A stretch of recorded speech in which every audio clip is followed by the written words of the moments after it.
Hello, everybody. Welcome to another Sunday night chat. Got a great panel here. A few more invites out there, and we'll see if anybody else joins in. But in the meantime, you stuck with our ugly mugs, and here we go. And I didn't get it quite in time. Anyway, I'm going to let you guys do an intro.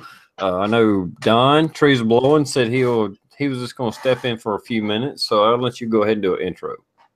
Well, thanks, TR. Thanks for having me. Just ain't been on one of these in a while, and just living the dream. And our chat's coming Thursday night. I don't know what date it is, 9 p.m. Eastern. And before I forget, I'd like to thank everybody for the kind thoughts 3 weeks ago when we lost our pup, and really appreciated that. Well, thanks for being on here, and I'm sorry for your loss, Don. I know what it's like to lose a pet, and as much as we hate to admit it, a pet is a family member, and I've lost quite a few myself, and I feel your pain. So, Blue 823, would you like to do an intro? Well, we're trying something new out of the playbook of Coda Boy. So I'm not sure how the video is going to link up with the audio or what have you, but trying a new camera system here. So we'll see how that works. But thanks for the invite. Good to see Dawn and Rick and UTR, of course, as well as everybody in the side chat. So a lot to talk about today, I think. So I will let everybody get through and get started. All right, Rick, would you like to do a intro and give me a minute? And you just spill off at the mouth, and I'm going to send out a couple more invites. Okay. I can do that. I can talk about nothing for a couple minutes. Hey everyone, welcome to TR's chat. Thanks for showing up. There's a great group of people out there, and the external as always. You guys definitely support the great panel here. That everybody's here having fun. And other than that, I think I got a giveaway coming up. Hopefully you guys get off your lazy asses and get some VRs done, and you might get a chance to win. And this is just for people that do hunting. Great, awesome camouflage. But other than that, we got some great people out there, and while TR is doing whatever he's doing, let's see if I can do it from here. We got the Scab Ugly channel, Blue 823, Trees Are Blowing, Sandy's Passions. We have Daniel got as my judge, STL Tony. We have Just in Case Hunter, which I believe is might as well be as well. Bad Billy 429, Big Johnson Guns and Gear, Rodder 204. Just in Case Hunter, I said. Pop's Quest.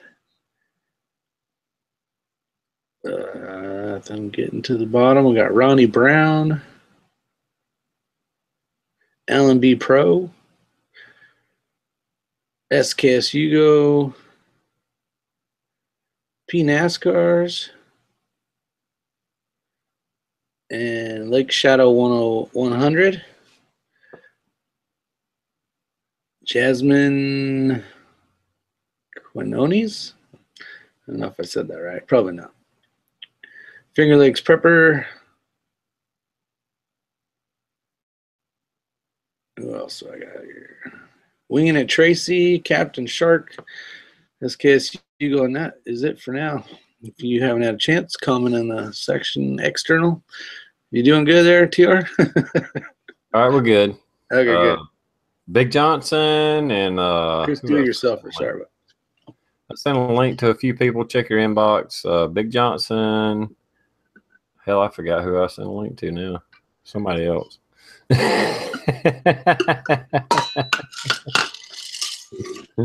me look back. Who was it? I sent somebody else a link. Hey, well, I think I told them. Well, you're looking back, TR. Had something cool happen last night. I was at a gun raffle a couple towns over. I mean, it's my hometown where I grew up at, and somebody had sent me an inbox a while back. Hey, you going to this certain gun raffle? I'm like, yeah, I'm probably going to be there. And so I actually got to meet another YouTuber, ATF Sucks. So I just wanted to give a shout out to ATF Sucks. He got me a little Irene pulled to the side, patch type deal. and she got so pissed off he left the boat. Hey, Billy, then I don't know who that is got off talking in the her background. boat You might and want went to use over the to the sheriff's microphone. boat. And then he got so pissed off he left and went home. She started talking shit about moving again. Hey, Billy, I you're just said to live, her, dude. shut up. Bad Billy. I said, You hear us? Sue, didn't Bill say that ship sailed? Are we watching a soap opera? Go ahead, Blue. Oh no, I was just saying that that was a good one there. But got to meet ATF Sucks, and he got me some patches, and I got his home address. So I'm gonna send some stuff to him. But that was pretty cool that got to meet another YouTuber. Well, I remember seeing ATF Sucks out there in the external. The fact that you got to meet him, that's pretty cool. And actually, he's closer to where, I mean, he's not like super close to where I'm at, but it's close enough that at any point in time we could probably hook up and do some shooting and stuff. So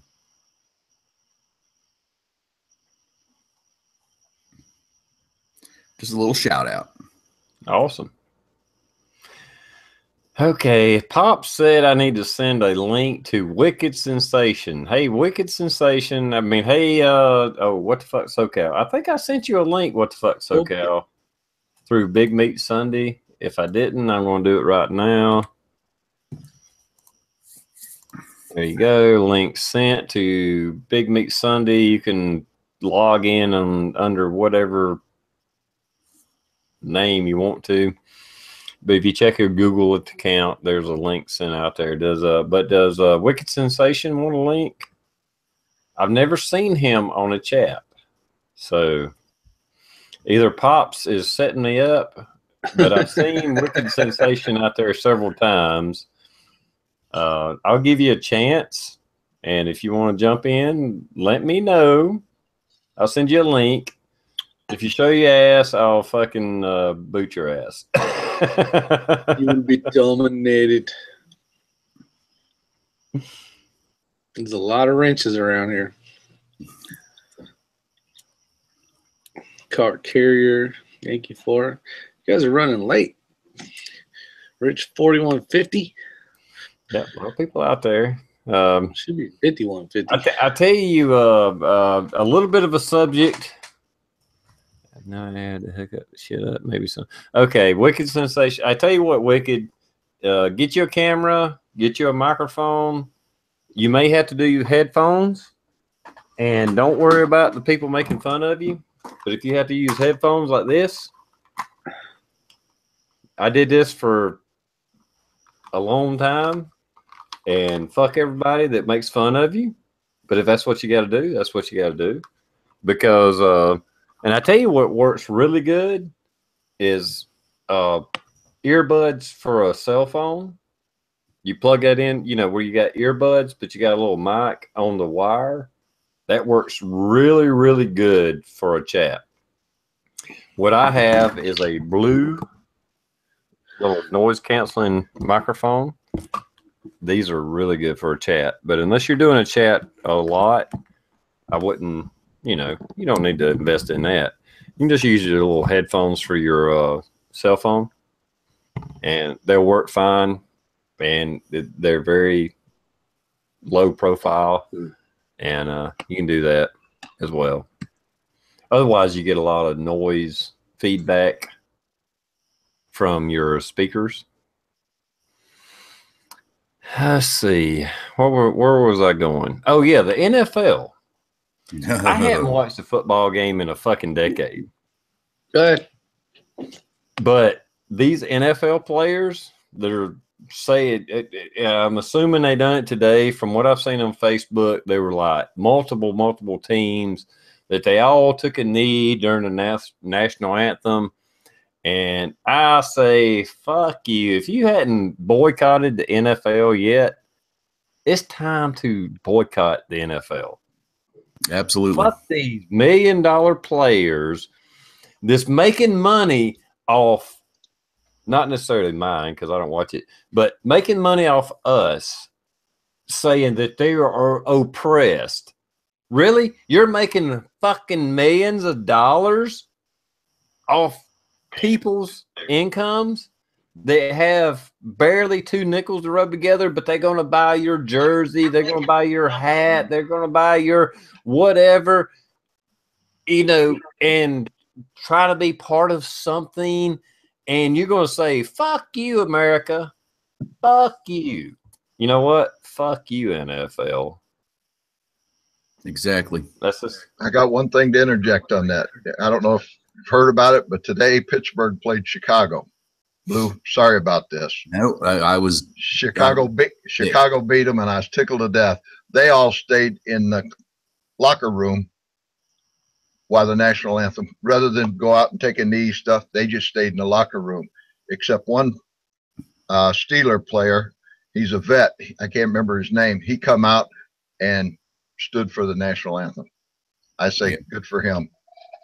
Yeah, guarantee that is one video that I'm going to be doing tomorrow, and this is how this is affect. I mean, this has affected actually personal life, because TR and Dawn, I think you're on my personal Facebook page. I shared a video of an individual that was burning one of his Steelers jerseys after the display today, and he's a judge. The guy that burnt that is a judge. So just to give you a background on who he is, but I came home tonight. We had to go pick the kids up out at the farm, and I came home tonight and I was going to start a fire and I was going to burn all my NFL shit, which I don't have a lot because, I mean, literally I've boycotted the NFL since the incident in Dallas, the incident with them fining players for wearing pink if their mother gets diagnosed with cancer and it's not during National Cancer Awareness Week or whatever the fuck the NFL does. I haven't watched a game since that long ago, but with the Pittsburgh Steelers today, I mean, that's my hometown team. I used to love football. I used to watch it all the time. I'm burning it. But anyway, the wife and I got into a fucking argument because I'm going to burn this shit. And she's like, no, you're not burning that stuff. We paid money for it. You're not burning it. I don't want it in my fucking house. I told her if she has anything NFL, she better fucking hide it or put it somewhere where I'm not going to see it. Because that's a video coming out tomorrow. I'm going to burn some of the shit. And that's going to be my little protest. Everybody's, oh, they have the right to do this. They have the right to do that. I've seen, and here again, it's the internet, so I don't know how true it is. But like there's a rule book for the NFL that states when the national anthem is being played, the team will be on the sideline, hold their helmet in their left hand, and cover their heart with their other hand, something like that. I don't know if that's made up or if that's fact or what have you, but it's gotten to a point where this is something that we as Americans have a say in. I mean, we literally have a say in this. Don't go to their fucking games. Don't turn on the TV. Don't buy their shit. If everybody starts doing that, which they have been, their ratings have been falling since last year. If we continue to do that, we're going to hit them where it hurts and somebody's going to finally fucking wake up. But for me, it's too late. I don't give two shits what they do from this point on. I'll never watch another game. That Cleveland Browns bullshit from, I think it was last weekend, to where it was the police union said, oh, we're not dealing with the NFL. We're not going out and doing anything for them. And then they all run out of the tunnel hand in hand. And it's like, go fuck yourself. I mean, that's, I mean, it literally sickened me that we can go from trying to stand up to somebody definitely came down on them and said, no, you're going to do this. And they all ran out hand in hand. It's over the top. We can hit them in the fucking bank, hit them in the bank book. They're going to learn the lesson real quick. And that's all I got on that. Sorry, kind of off on a tangent. And not just because I'm ex-military, but if you ever go to a military graveyard, Go to any base. They're all over the place. And you look at all those white tombstones and look at a field of fucking tombstones, whether you believe in their cause or not, whether you believe in Afghanistan or Iraq or Iran, whatever conflict is going on, because I know, I mean, I have issues with a lot of stuff that's going on as far as why our soldiers are there. It doesn't matter.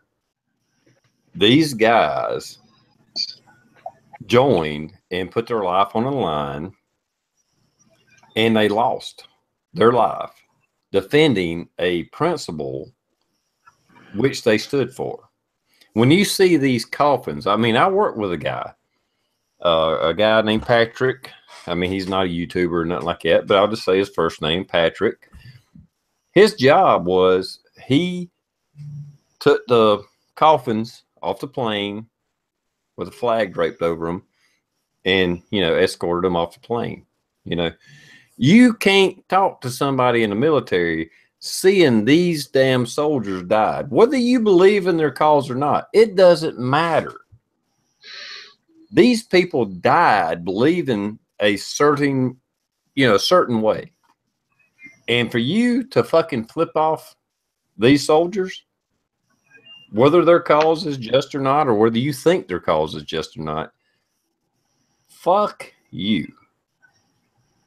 That's just all there is to it. Fuck you. Well, the sad part about it really gets me. These guys are supposed to be role models, and it's affecting high school, pee-wee foot.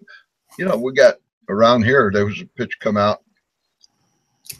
Kids, little pee-wee footballers, kneeling. Yeah. And some of them, some of the schools, I haven't heard it around here, but some of the schools is not even wanting to play the national anthem at all. Sad.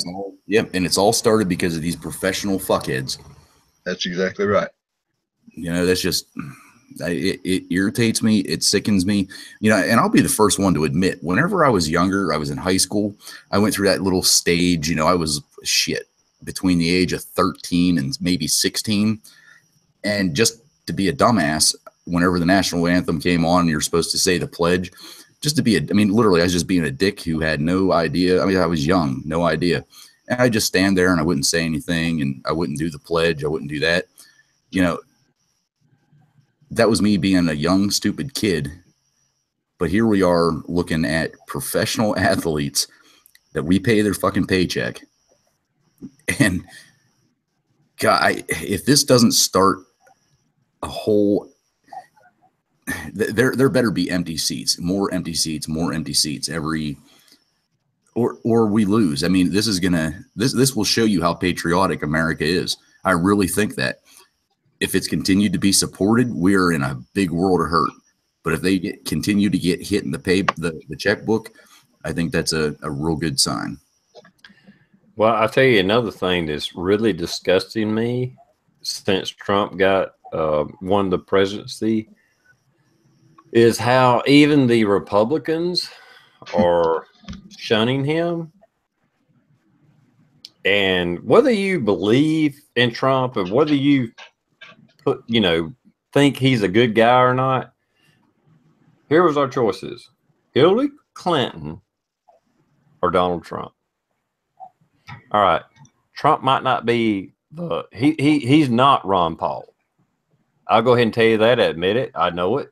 He's not a libertarian. He's a Republican. He is not my first choice. But given the other choice was Hillary, could you imagine the fucking shitstorm we would be in right now?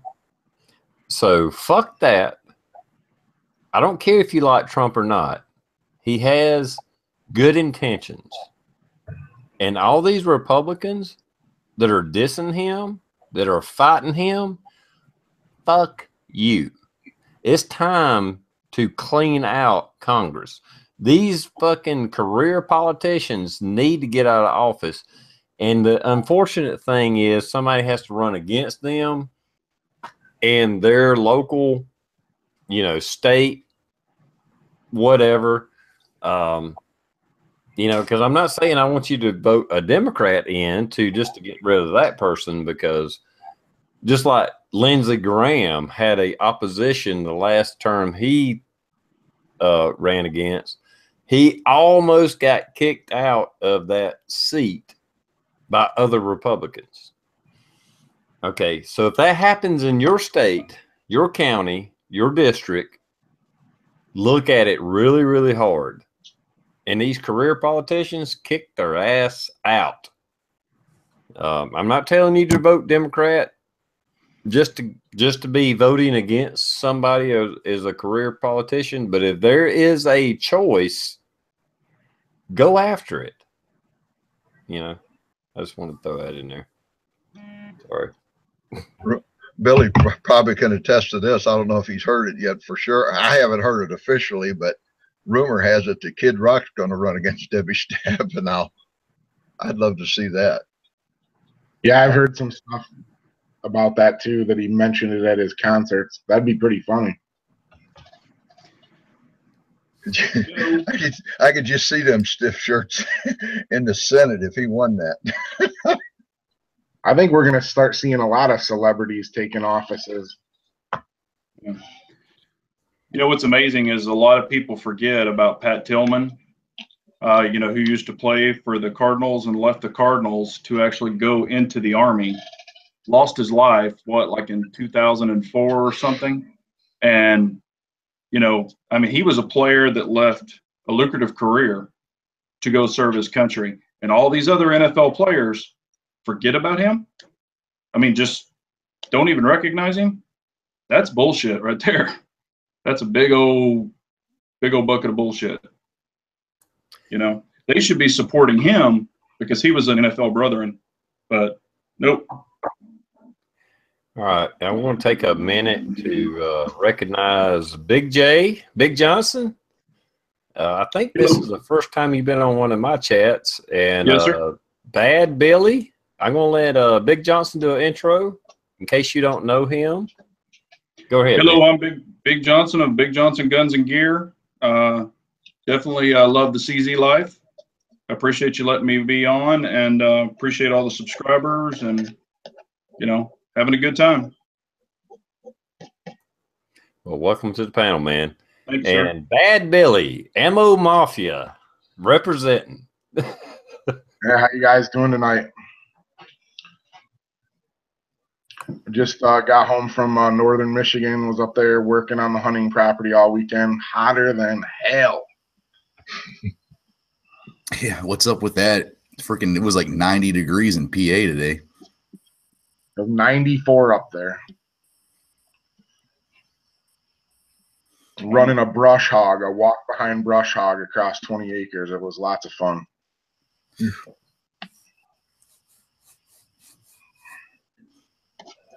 Not fun. We only got 3 more days of it, and it's going to be down in the low 60s, Billy. Yeah, I can't wait for that. It's next weekend, no more 80-degree weather. All right. I like to think I have a very diverse group of people here, and I think I do. And I appreciate everybody joining. Is there anything else? We can move on from the NFL thing. Is there anything else on any other topics on anybody's mind before we get into just talking about guns and fun shit? It just came out in the external, so I'll bring it up, but I don't know any more than what I saw on a blip was Trump put in a new travel ban today. And if I saw it right, it was like 6 different countries around Africa or something like that. Does anybody have any insight on that? Didn't know about it. No, I hadn't been home very long to check that out. So I don't get why people are so butthurt over travel bans. We let in more immigrants than any other country in the fucking world. And people are getting butthurt and say that our president is a racist because He wants to slow down immigration and say, well, let's do a background check on them. I can't buy a fucking gun without a background check. And you want to let somebody in a fucking country without a background check? Mhm. Are you fucking insane? Really? These fucking libtards are just fucking pissing me off. But there's just like everything else. There's a right way to do shit and a wrong way. If you're here illegally, see you later. I mean, that's my own personal opinion. I have nothing wrong with immigration. I don't care who comes into this country. Do it legally so that you are, I don't want to say helping the issue, but you're paying taxes, you're doing this, you're doing whatever, instead of being in illegal and we're paying for your shit with no basically kickback. I mean, does that make sense? Well, I tell you another thing. Agree or disagree, it doesn't matter. Rand Paul come up with a bill concerning the what is it, DACA or DACA? Everybody's raising hell about right now because Trump wouldn't renew it. He didn't eliminate it. It just come up for renewal, and he didn't renew it. And it's up to Congress to pass it. It's not the president's job to pass it. It's Congress's, the representatives and the senators to make law. The president is not, his job is not to make law. He can approve it or disapprove it. That's it. People need to understand that it's not the president's job to make law. That is not within his power to make law. Anyway, Rand Paul, which I'm not saying he's perfect or anything like that. None of them are. None of them. But he proposed a bill where he was like, okay, these dreamers, you know, the kids that come in, he was like, well, why don't we put them in line? We let in 1 million immigrants a year. When we put them in line, space this out 5, 8 years, whatever it takes, a couple 100,000 at a time. They can apply for citizenship. If they go through it and they pass it, we'll allow them to be citizens because we're letting in 1 million a year anyway. You know, it's like, okay, they've been here 10, 20, 30 fucking years. Come on, let's get real. And because most of them are adults, they're not little kids. The media wants to tell you that these are like 6-year-old kids. No, they're not. They're fucking 25 fucking year old. They've been here for 20 fucking years. Mm-hmm. Some of them have 5 and 6 kids. Yeah. I mean, they had plenty of chance to be a citizen. They didn't want to do that because you know why? Because they get to bleed off our fucking taxes through welfare and food stamps and every damn thing else. Let them become a citizen. If they want to be a citizen, if they want to live in America, let them apply for it. Let them go through the fucking process. We'll cut back on the amount of immigrants we let in, and we'll let 200,000, 300,000 of these dreamers apply for citizenship and go through the process. And you know what? You know what our fucking Congress did? They fucking shot it down because they're a bunch of fucking wusses. They do not have our best interest in mind. That right there proved that our government does not have our interest in mind. I have no problem with letting these so-called dreamers, these kids, applying for citizenship. And because we already let in 1 million a year, I don't have a problem with, okay, let's include them. You know, we'll cycle them into the process. You know what? They don't want to be in the process. They want the Section 8 housing and the fucking welfare and the food stamps and all that shit. All the free shit that comes out of my fucking pocket. Mm-hmm. Yeah. Why work whenever they're going to give it to you for free? Yeah. Mm-hmm. Yeah, my wife is Canadian, and when I married her to get her legal here. It was a huge pain in the ass. Immigration lawyer, thousands of dollars spent, weeks and weeks and months on end of paperwork and everything else. And, you know, they let all these other people in for no reason at all. Well, because they can swim or climb a fence well.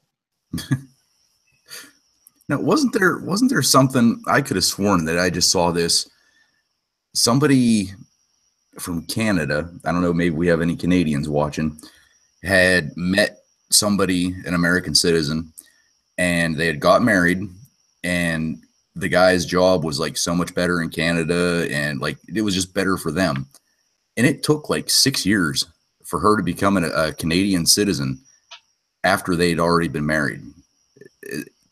Anybody have any insight on that side of it? From what I understand, it takes almost 10 years to become a Canadian citizen. Yeah, that was the thing too. Like, you know, when we got married and she applied for a green card for here and all that kind of stuff first, that, you know, people automatically thought that you would get citizenship just by getting married for her to become U.S., and that's not true. And then also a lot of people thought that you would get dual citizenship, and they put an end to that too. And then it also doesn't make it so that I have Canadian citizenship either. So. See, that's the thing. People don't realize we have laws in place, and I'm sorry, Billy, that your wife is having such problems, or it's been such a difficult process. But there is a process, you know. Yeah. And if there wasn't so many people trying to do this shit illegally, trying for amnesty and stuff like that, it would probably be easier for your wife. You know what I'm saying? There's so much horse shit going on that it makes the people trying to do it the right way harder. You know, it's like it screws up the whole process, because there are people that's trying to do it the right way, but then you got these thousands of people that's trying to do it the wrong way, and it fucks it up for everybody. You know? Yeah, well, prior to 9/11, if a Canadian were to marry an American, then she would have automatically got dual citizenship. But that all ended on 9/11.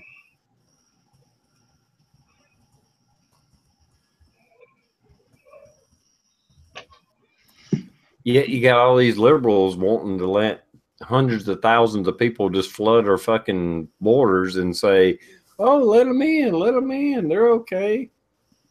Really? Are you fucking kidding me? All they see is voters. That's all they see. Yeah. I remember when Trump was elected, I was in San Antonio the morning of the results, and, you know, where it turned Texas blue at first, because San Antonio, I was watching it that night. San Antonio's votes came in first, and it turned Texas blue, completely blue. And I was like, oh boy, here we go. You know, y'all all know how long that process went. And, you know, I watched it, we won, The next morning, I went down in the hotel. Every one of them had their head down in the hotel. I mean, it was like they just lost their dog. And that's when I went out in the truck and did that Trump, you know, we won video. And but all I heard when I would go around to places was, oh my God, I can't believe he won. I can't believe he won. I was like, oh hell, here we go. Watching the people's faces on TV was priceless on CNN. Oh, CNN, yeah. It was. Well, let's go back a couple of years. And I want to get everybody on the panel's thoughts. If we even so mentioned that we didn't like Obama for a policy or what he done, we were called a racist. You were automatically, I mean, 9 years ago now, if you didn't agree with Obama, you were automatically a fucking racist. It's because he's black, blah, blah, blah, horse shit. Okay? Now, We got Trump, and I'm not saying Trump is the fucking savior of America or nothing like that. I don't think he's all that, but at the same time, he is our president. He does have a position, and we should. This is what we were told. We have to respect his position. We have to respect the seat of office. What happened to that? 9 years ago, if I disagreed with Obama, I was called a fucking racist. Now I agree with the president and I'm called a fucking racist. Are you fucking kidding me? Really? All these artists, these actors, these singers, these newscasters, they think it's fair game to just make fun of the president and down him at every expense of the American public. A few years ago, if we done that, we were a racist. It's because we hate black people. I'm a white supremacist, and I don't even know where that white supremacist shit come from, because I live in South Carolina, and trust me, there's pretty much no such thing as white supremacists. There are a few little fucking dickheads out there, but for the most part, even rednecks like me look down on them. You know. Anyway, I'm sorry I got sidetracked. Why is it that if we disagree with the president, we're a racist? If we agree with the president, we're a racist. When and how the fuck did that happen? And I'll go ahead, panel. Y'all go ahead. Born white. Good. Well, I was going to say, this is my personal thought. I mean, I only started paying attention to the presidency right around whenever Bill Clinton took office. But once Bill Clinton took office, it seemed like all of the, and I'm sure it happened a little bit before this, the protect our president's the greatest thing ever. It started going downhill because the presidents were always in the tabloids after Bill Clinton and his sex scandal and everything else. Before that, it almost seemed like there was a bubble around the president where no news media would, I don't want to say would dare challenge them, but they wouldn't downgrade them. They wouldn't disrespect them. They wouldn't ever publish a news story about scandals, about this, about that. And I mean, I know it happened back in Watergate and that type of stuff, but it seemed that after Clinton, there has been this constant bombardment, and it doesn't matter who the president is, but it's getting worse, getting worse, getting worse, getting worse. And, you know, just look back, who was oh God, was it Johnson? God, which one had polio? Was it Roosevelt? Roosevelt. You know, look back to those days. You know, our country wanted our president to appear strong, to do this, to do that. The news channels had every opportunity to film him in his leg braces, getting assistance in and out of a car, but we protected our president because that was the sign of the strength of our country. And anymore, it's, you know, let's see what dirt we can dig up just so we can sell a headline. That's not what it should be. I mean, if a president fucks up, by all means, impeach him. Go through it, impeach him. But digging up all this stupid shit and broadcasting it over and over makes us as Americans look like fucking idiots. I think a big part of it too, for Trump's portion of it, is that he's the most involved president that we've had yet in bullshit and social media and Twitter and all this stuff. And everybody knows that if they say stuff about him, they're going to get a reaction on Twitter out of it. So that's a huge part of it, I think. Go ahead, Therese. I agree with everything you guys are saying. It's just sad that we were born white, I guess. That's the only thing I can think of. Conservative whites. And I mean, I think that, you know, in my opinion, I mean, and we all know that CNN people do it, you know, all these reporters and stuff talk out of both sides of their mouth. You know, I mean, I remember some of them when Obama was in, they were like, oh, this could happen, that could happen. And, you know, but he's still great and all this other stuff. And now, you know, I think part of it, since Trump was somewhat of an actor or a reality star, that, you know, it just freaked everybody out, you know, that now he's the president of the United States. But a lot of people forget about Ronald Reagan. You know, Ronald Reagan didn't take any crap either. Mm-hmm. You know, he stood his ground and he was an actor. And, you know, you know, government cuts off this actors guild and all this money that goes to actors and, you know, this training new actors and all this other stuff. I mean, you've got a certain amount of money and you've got to divide that pie. You know, what's the most important?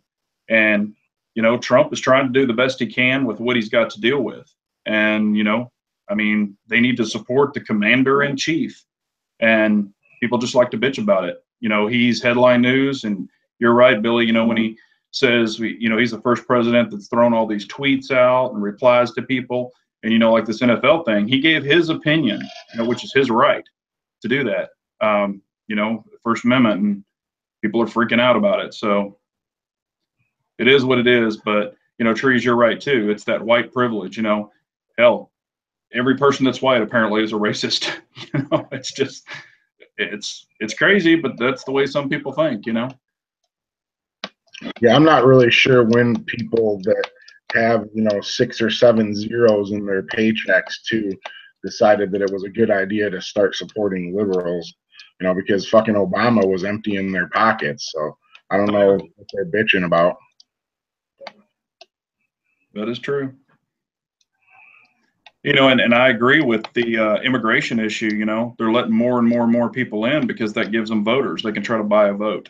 You know, Trump wants to shut that off, and everybody's scared about it. Oh my gosh, we can't. You know, that's why they're trying to say we got to keep these people here. You know, I mean, we deal with it in Texas big time. You know, I mean, I go to El Paso, and hell, I've seen them running across the desert. You know, it's crazy, but that's what happens. All right. Well, my wife was sitting out here during our little rant on what's going wrong with everything. I went to go take a leak, and she actually scared the crap out of me because I didn't know she was here. And she brought up a good point. She's like, you know, you guys are sitting here talking about, you know, what's wrong with everything that's going on, and it's basically the raising of our kids.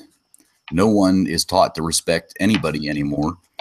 And the easiest way to get a whole bunch of likes on Facebook or Instagram or all that other shit is to bring out the worst in, you know, in anything. I mean, you look at a fight on a high school, you know, somebody videotapes that, and that thing's got like 1 million views because people want to see that shit. Yep. You know, you have somebody that saves a dog, saves a cat, you know, something like that. It gets nothing.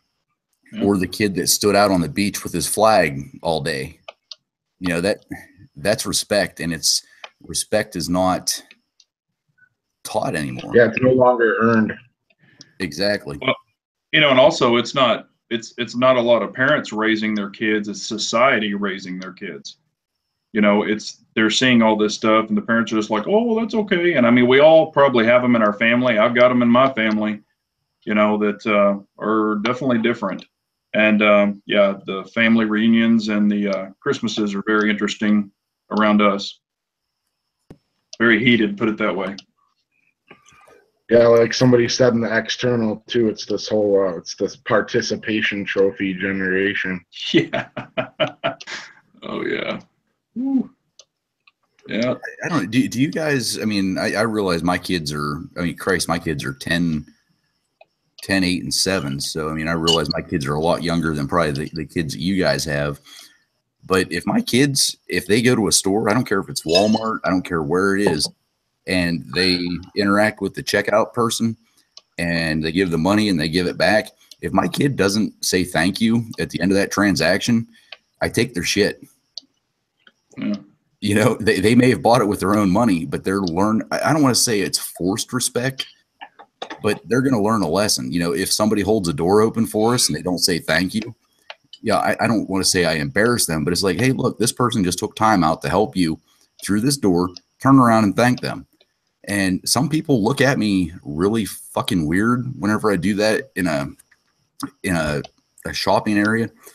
but I don't want my kids growing up to be the kid that here comes somebody in a wheelchair, and instead of holding the door open, they just walk through and keep going like that person doesn't matter. You know, I mean, well, Blue, you and several other parents out there give me a little bit of hope that you know, we are raising at least, even if it's a small percentage of young people that will have respect and will understand manners. Because with all the shit I'm seeing on TV and the internet, there's so much disrespect that it disgusts me. I mean, it literally freaking disgusts me. And knowing that there's parents out there that's instilling some values in their children, that, you know, there's a little bit of hope. There's a little bit of hope. mm-hmm. And that's what I'm basing my belief on, that there's a little bit of hope that maybe we have a chance to overcome these these communists. Have you seen the damn videos where these people are flying the communist flags? Are you fucking kidding me? They're flying the communist flag. What the fuck? Yeah. Yeah. Even at our small town little march that we had here the other day, there were several people with signs with a swastika on it and the little swastika patch. And it wasn't that they were promoting Nazi type, you know, ideas. It said like squash capitalism, I don't remember what it like squash the hate is basically what these signs said. But they're still throwing these signs out about hate when they're protesting about hate. It's like, what the? Oh man. Mm-hmm. Yeah, that's good. Let them take their flags and go over there and to North Korea and live with that asshole where he can't even feed his own fucking military. Yeah. Mm-hmm.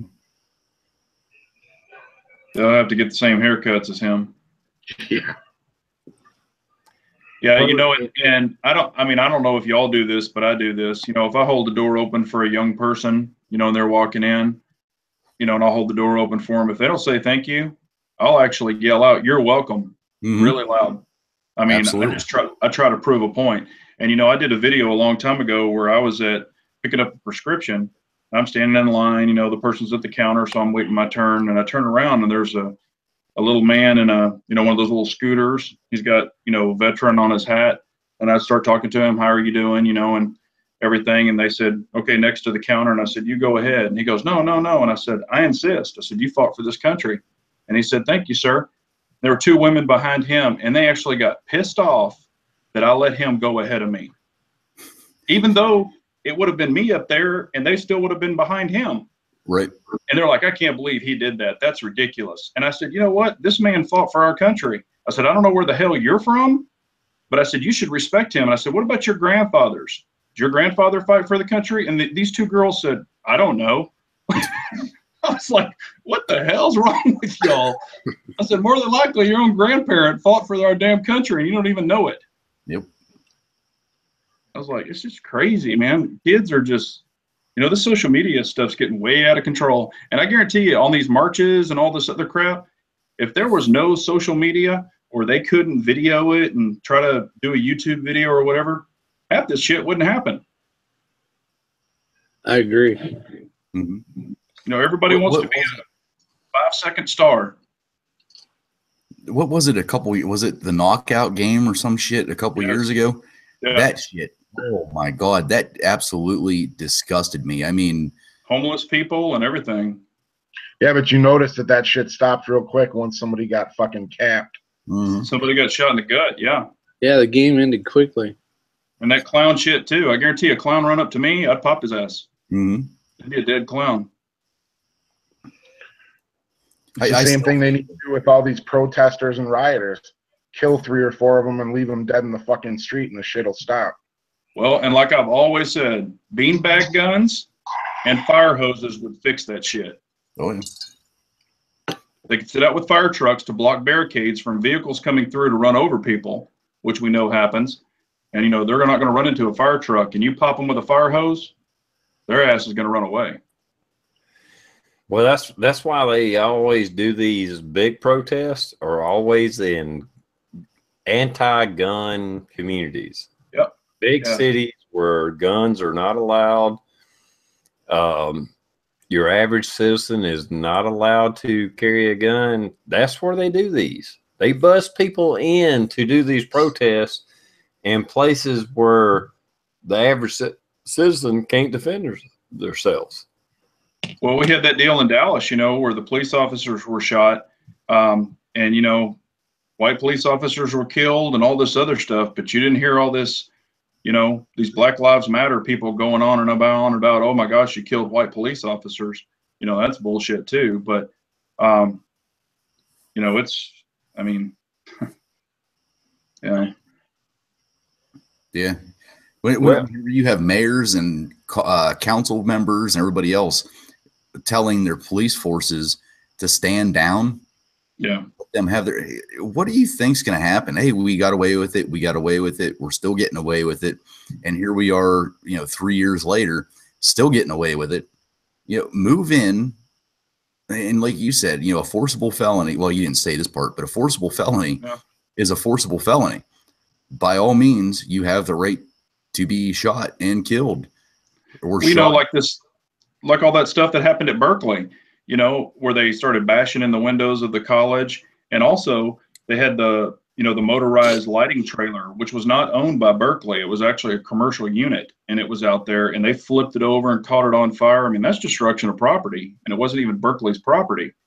And I guarantee you that stuff, if that shit came to Texas and they did that at a Texas university, that shit wouldn't fly, you know? And that's what I'm saying. All this liberal bull crap, you know, they just put up with it and put up with it, like you said, and tell the police to stand down.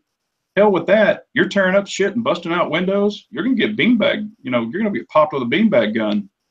I mean, that's all it takes. One shot from that, you're going to drop what the hell you're doing and run. Well, let me point out the obvious. All right. Whether you support Trump or not, but you're on, you know, somewhat conservative side, Republican, Libertarian, whatever. How many Libertarians, Republicans, conservatives have you seen in the news in the last year destroying property? Zero. Exactly. How many liberal, communist, socialist, fucking leftists have you seen committing violence, committing fucking arson? You know, you name it. You put the list out. The destruction of property, fucking assault, blah, blah, blah. But yet they claim they're for love and unity and blah, blah, blah. No, they're not. They're promoting a leftist, socialist fucking agenda. Well, just say it, TR. They're a terrorist group. Exactly. Period. They are. Terrorist group. Terrorist group. Period. It's exactly what they are.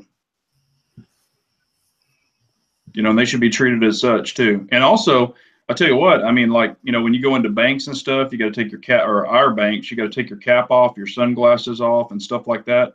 You know, if you're at one of these rallies and you see people with masks on and with bandanas on their face and all this other shit, no, you know, they're not there to get their portrait done. They're there to cause trouble. So, you know, flat out remove that shit, take it away from them. You know, if they're going to do something stupid, they need to be filmed for it.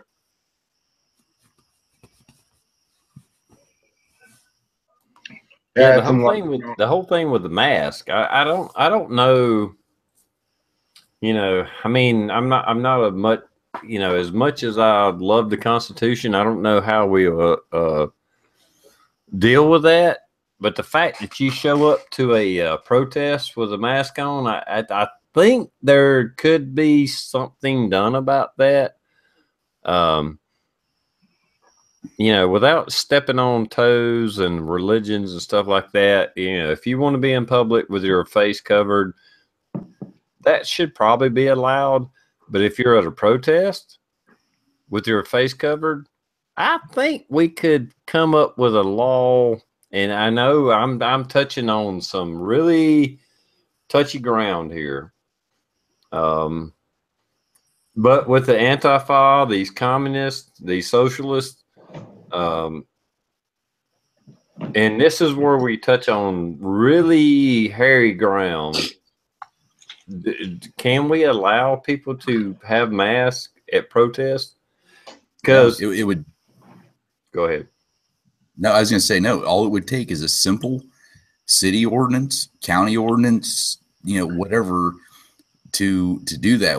If somebody got arrested for it, would it go up through and go to the Supreme Court and get overturned? Possibly, but if there's no state law on the books in the state that you live in, the local municipalities have the right to make their own ordinances that, you know, hey, if you're going to protest, by all means protest, but we are not allowing flag burning. We're not allowing, you know, wearing masks. We're not allowing anything that could be construed as a weapon, which now anymore, because these fucking idiots, is skateboards, sticks, you know, that type of stuff. I mean, if you want to protest, you want to do this, by all means, come in, do what you need to do. But you're not having clubs, you're not having skateboards, you're not covering your face. And if they don't abide by it, shut them down. I mean, that's all there is to it. Shut them down. I'm just going to start wearing this every day. That's what I'm going to do. Nice. Too bad the hair gives it away for you, Big Johnson. I know. But, I mean, I've got this. You know, I go hunting with it and shit, but it's got that. That was a skeleton Elvis for a minute. You can flip it out, but it's pretty cool. Look, it's got pistols on it. Nice. So, yeah, we have a, definitely keeps your face warm. That's for damn sure. We have a city in Southeast Michigan that has a $50 fine for sagging your pants. Well, there's okay. I want to address Frank. This is my point. I'm not saying we should pass laws on a state level, a county level, that you can't cover your face. Because if you're up north and it's like minus 20 degrees, by all means, wear a damn ski mask or, you know, whatever. I'm saying at a protest, yeah, shouldn't we have, you know, shouldn't there be a difference between that? And I know it's a slippery slope. It is a very slippery slope. But with the violence going on with these Antifa and these fucking communists, just go ahead and say it. They're flying the fucking sickle and, you know, whatever it is, you know, the communist flag, face covered, beating people with fucking sticks with their face covered. And bicycle chains. You know, I mean, cables. Yep. I don't know that we need to pass a law, a federal law about that. But, you know, maybe the state, county can deal with that. I don't know what the answer is, but at the same time, these kids that don't have a fucking clue of what they're doing, literally, they don't have a clue of what they want. They have an idea of what they want, but they don't have a fucking clue of what's going on. But TR, you know what they are? They're sheeple.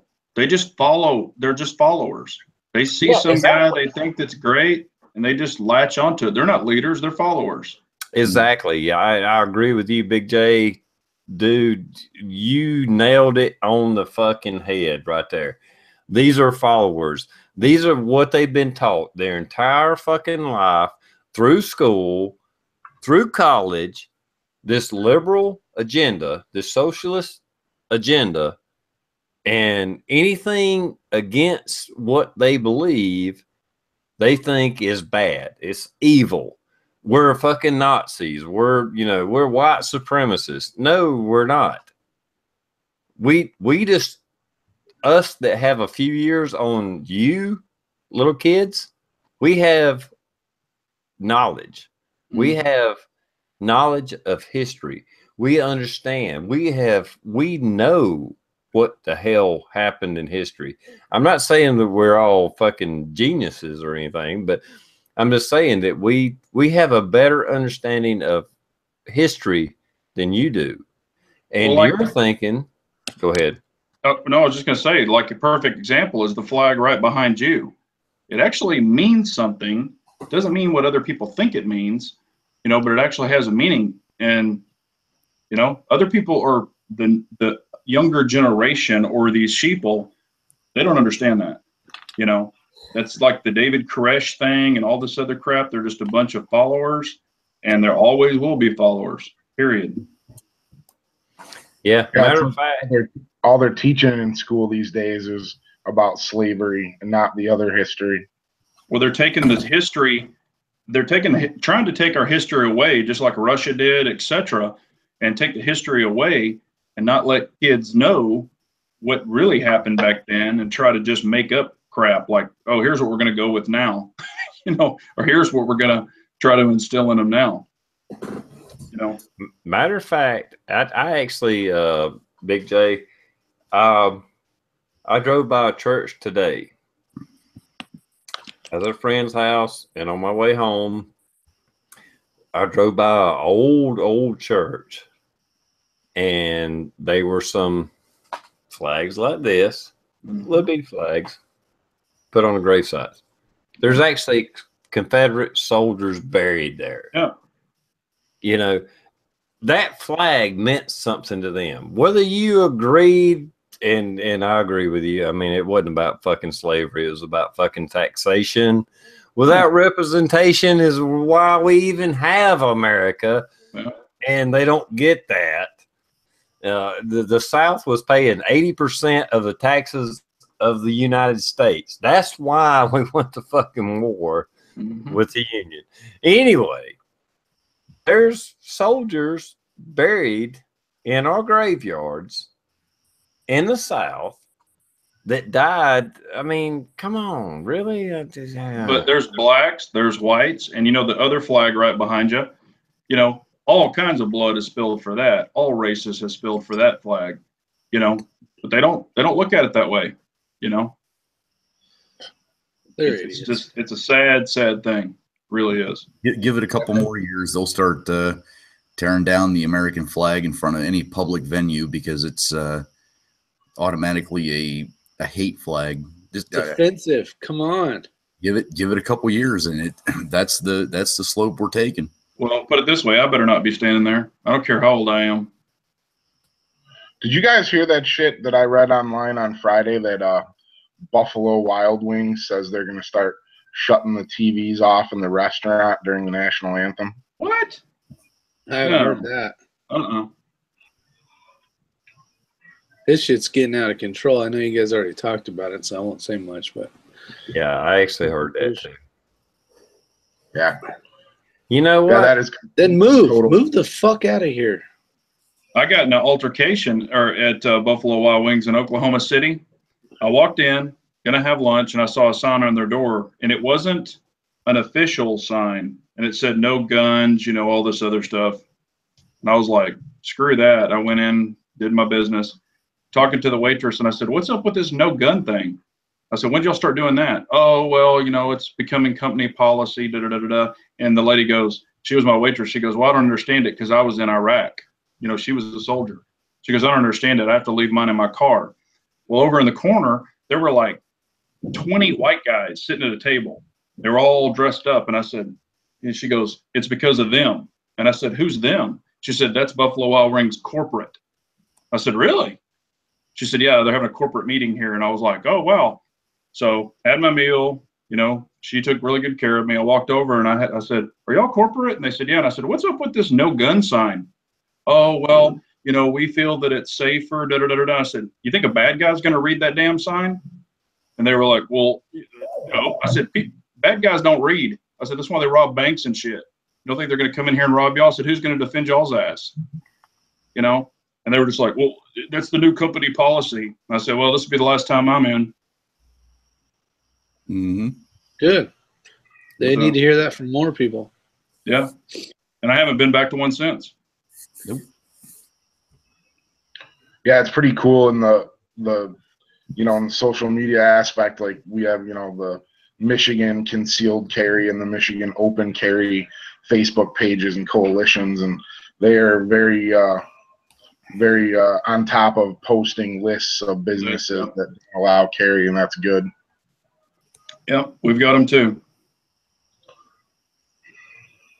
Yeah, it's crazy. And we have people that try to cheat the system here. You know, you have to have, you know, 1 inch or 2 inch. What is it? I mean, it's like a 30-06. That means no inside waistband carry or no inside carry. And then we have 30-07, which is no outside. And some have 30-06 and 30-06 and 30-07 signs. But you have to have them placed in a nice area. They have to be so many inches tall and all this other stuff. And they have to be written in English and Spanish. The people will not do the right sign. They'll do these little tiny ones and they'll try to hide them somewhere.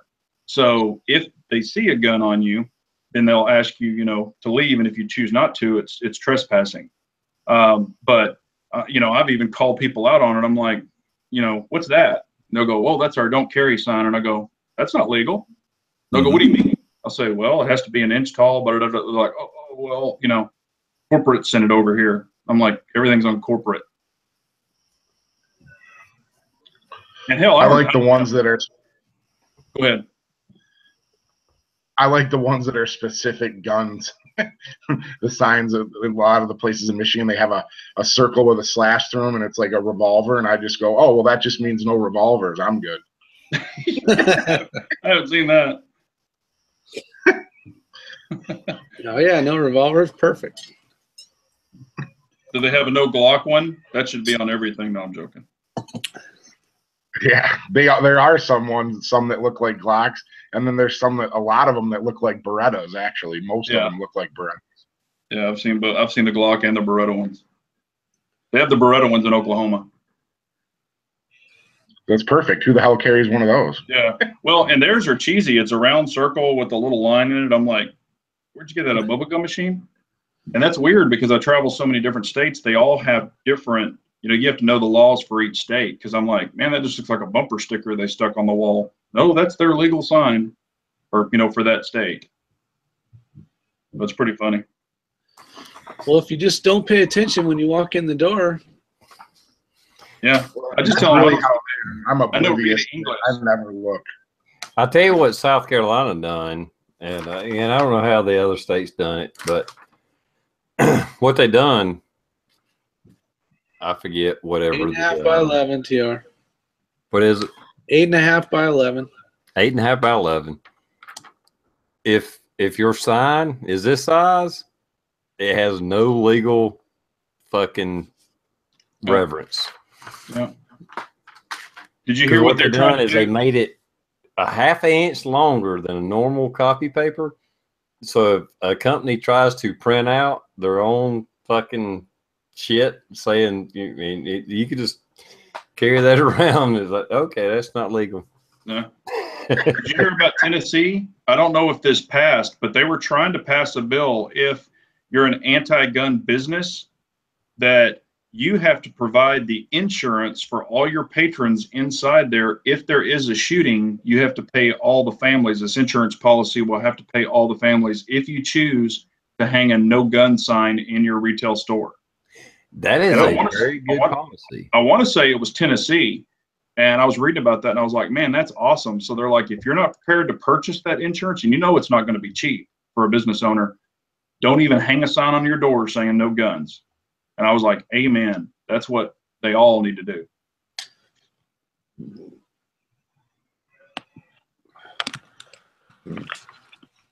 Yeah, I'm really oblivious to it most of the time. I don't even look at the door when I walk in places, you know, unless it's a place I know I'm not supposed to, you know. Well, like the post office, I don't. Of course, a police department, I don't, you know, because I have to go through the little, you know, the scanners. That'd be the most idiotic thing you could ever do.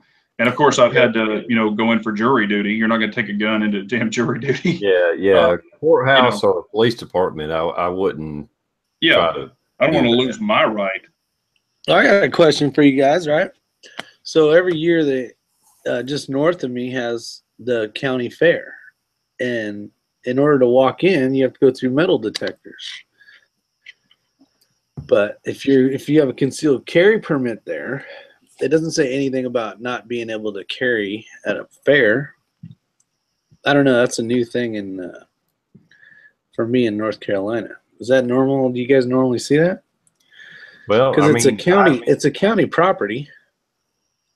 yeah, but you have a state right to carry. I mean, if they beeped you and they said, "Oh, wait a minute, you got a gun," and I show my concealed weapon permit, and they say, "Well, you can't come in here," and I was like, "Well, okay, I'll take my business elsewhere." Mhm. I'll I turn saw around and that walk machine, away. turned around, and went back to the car and I dropped it went off. back to the car and I would have fucking left. They would not give me any of my money. Well, and also, that brings up a valid point, and I know Alan B. Pro just went through this. What about gun shows? We have gun shows, and you can't carry your gun in there. Yeah. And what's funny, and I was even thinking about this. I was like, okay, at every gun show, you can't carry a gun in there. So where does everybody go back and take their gun? To their car. So if a bad guy wanted to hit every car out there, he could probably get 300 guns out of people's cars. Well, you could carry it. It just has to be basically zip tied. Exactly. But, I'm just saying, it's the whole principle of it. That's probably and then of course, when you go in, the vendors who are putting, behind the counter selling the guns, they usually have their guns on and they're loaded. So has anybody actually ever ran into a problem? Because I mean, I carry absolutely everywhere. I don't care if I'm going to a bank. I don't care if I'm going to the postal service. I mean, I've got a little more leniency than the typical citizen.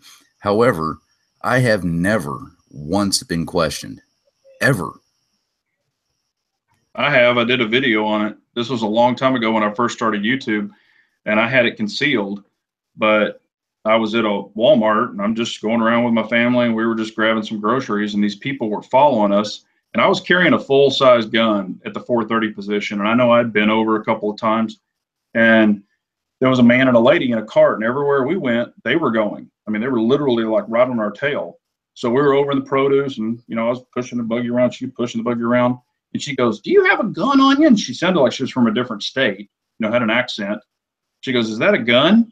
Pointing at my back. And I was like, "No, that's my colostomy bag." And she was like, "Oh my gosh. Oh my gosh, I'm so sorry." I was like, "Mind your own damn business." I didn't say that, but I was kind of like, she's like, "I'm so sorry that happened to you." And I was like, "Yeah, it's a tragedy." I got shot. She felt about that tall. And I mean, I felt bad that I, told her that because I don't like to lie, but I was just like, mind your own damn business, Mm-hmm. So, but yeah, no, it's a true story. I'm not making this up. So my wife, when my wife kind of looked at me funny, my kid looked at me funny. Then when we got away, they were like, "That is a gun." And I was like, "You think I'm going to tell them that? They don't need to know anything." And hell, in Walmart, I can even open carry if I want to. Right. But I guess they had just, and of course, I'm sure it was, we're allowed to print too. But, I guess it just kind of blew their mind. Well, in South Carolina, we can print here as well. We can even expose. Yeah. If I reach up on a counter and my gun becomes totally exposed, I'm legal. I'm good. Yeah. I have not broken the law. And the thing that, and I know people that don't understand the laws, if they're not gun owners, they don't realize that I went through a FBI background check. I went through a course. I took a test. I went through a shooting scenario or test. I'm like the last person that's going to fucking commit a crime. And I know a lot of them don't get that because it's like I put myself out there. If I commit a crime, excuse me, if I commit a crime, I've already gave the police, FBI, everybody in the fucking world all my information. If I commit a crime, they have all my information. Yep. I didn't go through the test and the verification and the send my info out so I can go rob a fucking bank. That's just stupid. Yep. It's like if you see somebody with a concealed weapon, I mean, I know you don't really know if they did the verification or not, but if you see somebody with a concealed weapon, more than likely they are a stand-up person, and they're the last person to commit a crime. Yeah. And how many times has this happened to y'all? Y'all are walking in a store, and I mean, I'm a carrier. Y'all are carriers. I mean, I can tell when someone's carrying. What was that? What the hell is that shit? Don, you got a werewolf in the back? No. But I mean, I can usually tell when somebody's carrying, you know, and I've even had guys come by and they're like, you know, kind of giving you the little, you know, that kind of thing. Has that happened to y'all before? Yeah. I'm so ninja that no one even knows. Yeah. Well, it's because you carry you carry a gun in your Tic Tac box. Shit, I carry Infinity with 22 rounds. You're full of shit, Rick. I was kidding. What You know, is I- that? Actually, all last week I carried the P09 with 21 plus 1, so I had 22 rounds on me in the P09.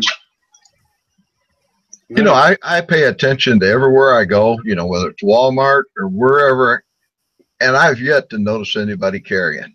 Yeah. And outside carries here legal here in Michigan. And I only run across one guy out here at the vets 2 or 3 years ago. He had it on his side. Well, I can always tell, like, you know, and I know Rick's done a video. I think I even did one too way back when, but I can always tell a new gun carrier, you know, they're carrying an inside waistband and they're always playing with it and they're always touching on it and they're doing their little, you know, reaching for it, thinking it's going to jump out of the holster and shit. You know, I can always tell those guys for dang sure.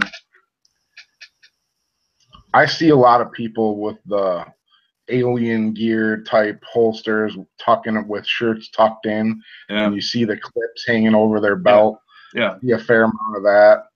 Yeah. And I actually run into a fair amount of open carriers in Michigan. Yeah. I ran into two. One old guy at breakfast, and then another guy at the gun shop is running a Glock 19 with a fucking freedom stick on the end of it, happy stick. Yeah. He's like, I'm like, wow, you're ready for some shit, man. Yeah. There's a gun shop here by us. There's a chick that works in there, and she carries 4 Glock 19s. She has 2 in shoulder holsters under both arms, and then 2 in the smaller back holsters with them pointing straight down. Damn. Are you gonna marry her, Billy? Yeah, I've kind of thought about asking her. Because if you don't, I'm gonna try. Yeah, don't mess with her.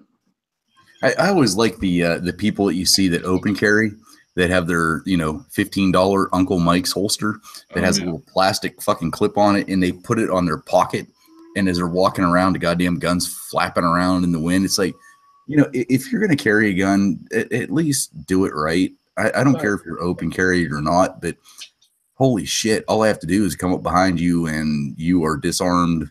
I mean, you could be disarmed at any point in time, but God, please spend a little bit of money, get a good holster. If you're going to open carry, and this is my personal preference, I've carried one for years now, the Blackhawk Serpa. I love that thing because it has that little button on the side of it. I love that holster for the retention purpose. But you dumbasses, and I'm going to call you dumbasses, and I don't care if you don't like me or not, that have these Uncle Mikes with the plastic clip that you fucking hook to your pocket. You know, you're just asking for problems. Number one, it could get taken off of you. And number two, if you have to draw that, you're going to get the whole goddamn holster. You're not going to get the gun.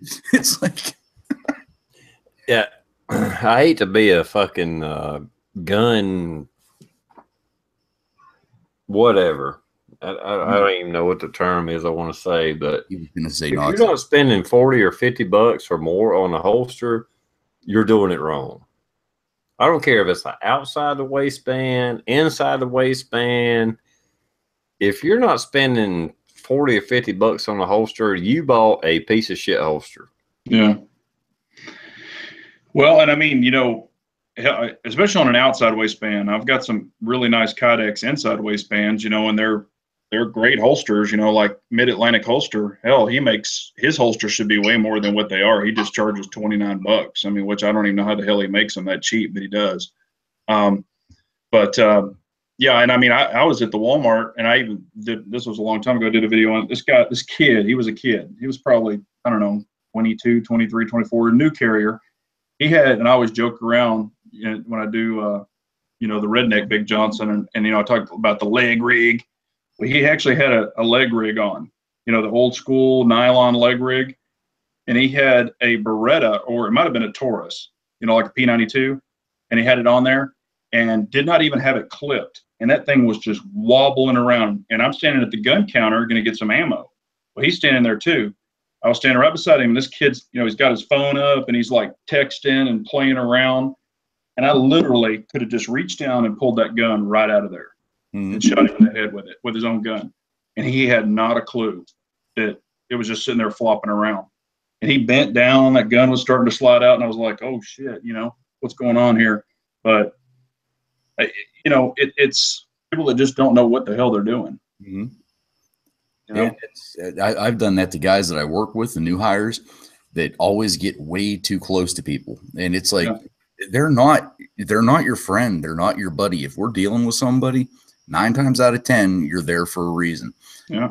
We always do that, you know, all right, we're going to run through this scenario. So I want you to, you know, unload, like we're at the station or whatever. It's like, I want you to unload, unchamber, give me your gun. I'm going to safety check it. And then I'm going to give it back to you to make sure that it's, that you know, it's unloaded. And then they are so amazed at how quickly, even though we have those retention holsters, if you know the right or the right person looks and sees what you have, they can disarm you in, God, less than a second. And it's like, stay the fuck away from people. Just give that extra, you know, that extra buffer space. I mean, no matter what, if somebody wants to kill you, if you're not expecting it, you're going to die. I mean, that's just the way it is. However, don't give them the opportunity to fucking kill you with your own gun. Yeah. No, that would be pretty sad, but yeah, it, you know, and there's even videos on it where the bad guy's standing behind a guy at a convenience store and he's holding shit in his hand and his gun's just hanging there. I mean, you know, he's going to shoot you with it and then he's going to have a gun to take out of the store with him. You know, it's just, it's kind of carrying 101, but a lot of people don't really pay attention to it. And the other, this is going to be probably the last public service announcement I do. You dumb fucks that have a gun in the car, park it along the fucking street and don't lock your car or take your gun out every day. You are not a responsible gun owner. You're a fucking idiot. And that's all I've got to say about that. Yeah. I take so many stolen gun reports. So many. Yeah. Oh, well, I had it in my glove box and I didn't lock my car. And it's like, what the fuck? Yeah. Or I had a piece of glass protecting it because my car was locked and there was a whole piece of glass protecting it. Well, I mean, now I will admit I do have a gun in my glove box, and I do lock it. I live in, I won't say in the back country, but I live in the country, and it's a fucking hill to get up my driveway. I lock my car every day. I don't give a shit what. Today I was at my friend's house, and there was a point that I walked back in the house, and I left my computer and my camera and my phone out there, but I had my gun out there as well. Wow. And I took my gun in. I was like, fuck the computer and the phone. You know, whatever. I don't give a shit about that. But my gun is going inside with me. Well, and I mean, I actually have a gun safe in my truck, and you know, that's just if I have to go in the post office or that kind of thing. I put it in there and I actually lock it, you know, and good luck trying to drag that thing out of there. But, you know, it's definitely, you know, it's not theft proof, but it's definitely going to slow them the hell down. But I'm literally going in the post office and coming right back out or something to that effect. But I don't hide it or, leave it around. And I have that gun holster that I built and put in there so I can take it out, put it in the holster. But the second I'm out of that truck, it's coming with me. I'm not leaving it in there for anybody unless it's locked in that safe. Yeah, I have a lockbox in my truck too. Yeah. Well, my problem it's just is a cheap investment, and they're well worth it. And I mean, you're anchoring it to either the seat bolster, which is steel. I mean, it's going to definitely slow them way the hell down. well, my problem is I usually have like 2 or 3 guns with me when I leave my house. I carry in one. There's one in the glove box. There's another one in the hidden location. I only got one on me, but I lock my truck wherever I go. I don't care how back far in the woods I am. The truck is locked. You're going to have to break into it to get to the gun. A spark plug in 2 seconds. Well, I'm not saying they can't get to it. I'm just saying that you have to break into it. It's just not laying there in the open for them. Mm-hmm. You have to find it. Was it locked my house? I'm like I said, I'm back in the woods. I locked my house. My door's locked right now. And I could actually leave my house unlocked 100% of the time, and there's almost zero chance I would get broke into. But if I'm going to get broke into, they're going to, if somebody would have to go out of their way, bust a window out. I mean, they would have to want to break into my house. TR, I don't give a I'm just kind people of honest. God, that son of a bitch. If anybody wants in your house, they are going to get into your house. I mean, that's exactly. Yeah. But that brings up I have a buddy of mine, and this is no lie. I can walk in his house. I've got a key to his house. I can walk in his house, walk up to his safe, and it's a big safe. Literally just pull the door and it's open. He doesn't even lock his safe. Mm-mm. And I'm like, dude, all it takes, is like you shut the door, and either turn it or you can hit a button and it locks. He goes, well, but when I come back, I have to put my combination in and all sorts of stuff. And I was like, you're an idiot. Mm-hmm. And I give him shit all the time. Every time I walk in his house, I just walk over to his safe and open the door. I'm like, I'm just showing you what a bad guy's going to do. He's not even going to try to break your safe. First, he's going to check, see if the damn door opens. Does he have the wheel one where you got to turn the dial? Actually, his is weird. He's got the quick safe. It's a fat boy. He's got the big fat boy. So he's got it to where his is the combination with the little canister, but you can just turn it half a turn, and it stays unlocked all the time. Or if you just turn the big wheel just another slight turn, it locks. And he just leaves it in the middle. I mean, it takes literally 2 seconds. He needs to get the punch code one, and then he'll actually probably wouldn't mind doing it. Yeah, well, it'll Because lock I wouldn't want to be doing this shit every time. time. He bought the earlier one, and then he's like, oh, if they have the push buttons, you can scam them. You can override them because there's a new little keypad that they can plug in. They can knock the head off and plug it in. So he was all worried about that. And I'm like, dude, it changes the combinations. I mean, but he's the paranoid kind. But he doesn't even lock it anyway, so it doesn't really matter. Yeah, exactly. I mean, I realize you guys are talking about the fat boy, which weighs a lot. Yeah. But I always like these people that get the Walmart gun safes that they're aluminum and it's a gun locker. Yes, that's all it is. Yeah, gun locker. You may lock it. You may do. I mean, by all means, if that's all you can afford, get it. By all means, if that's it, get it. Slows them down. If you're going to do something else, fucking drill that bitch into the studs. I mean, I can't believe how many people. My whole floor, man. My safes are through the floor and through the walls. Yep, so are mine. Yeah. And matter of fact, even on the back of the bracket, I've even got them to where there's a steel bracket back there, and they welded them to each sides of the safe. So if you're going to try to haul them out, you're taking both of them out together. There's no way. Yeah, you went a way bigger step than what I did. Yeah. Well, if you do a lot of research on it, even safes like the Fat Boy and even some of the higher end cannons that you pay $800-900 for, they're really all considered gun lockers. I mean, they only really consider hardcore safes like Fort Knox's and shit like that to be real American safe. security. Yeah. Right. But I mean, they all, the biggest key is that they can't lay it down, because if they lay it down, it's done. And also your door gap. You know, if you have any kind of door gap where you can get a pry bar in there, you're done. You know, I know. watch those videos on YouTube of those guys with the ice spuds. Yep. They get in those cheap safes in a minute. Yeah. I mean, literally, if you've got a door gap, you just take a hammer, bang it in there, and peel it open. A buddy of mine he didn't do Storage Wars, but he bought a storage locker, you know, where it's kind of like Storage Wars, but he bid on a locker. There was actually a safe in there, and it was a cheap one. And it took us, I mean, this was way before I was on YouTube, but it took us probably about under 10 minutes to get into this thing. I had 2 huge pry bars. We busted it open. And, you know, because he thought he was going to find all this great stuff. All that were in there were a bunch of blueprints. This guy apparently was like an architect, and there was just a bunch of blueprints in there. Well, you guys know those little tiny document safes. You pick them up at Walmart for like $30 or whatever. They're supposed to drop them on the corner. I think they're Fire Safes or Fire Safety or something as a brand. Pick them up, pick them straight up off the ground, 4 foot, caulk them off to the side so that the front corner is going to hit.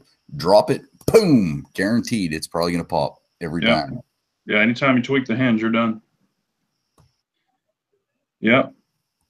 I mean, people really need to invest in nice safes. You know, the cheap ones, they're just. Yeah, now you got me. Have any of you seen? You got me questioning my safe now, because I got a Browning safe, and it's got like, was it 6 or 8 bars? Yeah. Go through. I really don't see how you're going to get into it real easy. I'm not saying somebody couldn't bust it from the backside or something like that, but the biggest all about the TR is having it bolted down. It's all about the door gap. I mean, it really is. You know, they even have some. You could fucking literally take a cutting torch and cut the hinges off of it, which are exposed, but it doesn't matter because the bars are still there on both sides. Yeah, but when they start prying on it, the side collapses and those bars pop out. Those round bars literally pop out. Yeah, but they still have to pack a lunch and they have to be prepared. Oh yeah, no, it can take some people time. I mean, a lot of these guys who do it are totally professionals. They know what the hell they're doing. I mean, there's even ones where the guys can get in the gaps and they take a cutter and they actually cut the bars and they say, "Oh, these bars are uncuttable."